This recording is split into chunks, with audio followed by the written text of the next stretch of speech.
Chengannur Puthenkavu metropolitan higher secondary സ്കൂളിൽ ലോക പരിസ്ഥിതി ദിനത്തോടനുബന്ധിച്ച് ഹരിത അസംബ്ലി സംഘടിപ്പിച്ചു. കുട്ടികൾക്കായി വൃക്ഷത്തൈ വിതരണവും നടന്നു. സ്കൂളിൽ നടന്ന ലോക പരിസ്ഥിതി ദിനത്തോടനുബന്ധിച്ച് ചെങ്ങന്നൂർ ഗവൺമെന്റ് ആയുർവേദ ആശുപത്രിയിലെ medical officer doctor Jayamohan Dev പരിസ്ഥിതി ദിന സന്ദേശം നൽകി. അപ്പോൾ ഈ കാലഘട്ടത്തിൽ പ്ലാസ്റ്റിക് മാലിന്യത്തിന്റെ ഒരു നിർമ്മാർജ്ജനവുമായി ബന്ധപ്പെട്ട ഒരു ബോധവൽക്കരണം ആണ് ഇന്നത്തെ പരിസ്ഥിതി ദിനത്തിൽ ലോകത്താകമാനം നടന്നുകൊണ്ടിരിക്കുന്നത്. വൃക്ഷത്തൈ വിതരണോദ്ഘാടനം school coordinator father Biju Mathew നിർവഹിച്ചു. പ്രിൻസിപ്പൽ ജോൺ മാത്യു ഏറ്റുവാങ്ങി. PTA പ്രസിഡന്റ് സതീഷ് കുമാർ അധ്യക്ഷത വഹിച്ചു.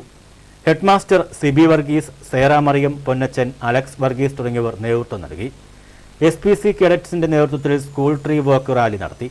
Chengannur police station SI Salih Basheer ഫലവൃക്ഷത്തൈ നട്ടു. കുട്ടികൾക്കായി വിവിധ പരിസ്ഥിതി ബോധവൽക്കരണ പരിപാടികളും സംഘടിപ്പിച്ചു.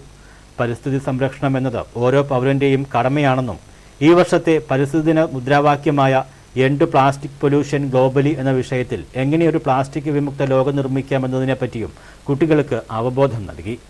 News bureau, Chengannur.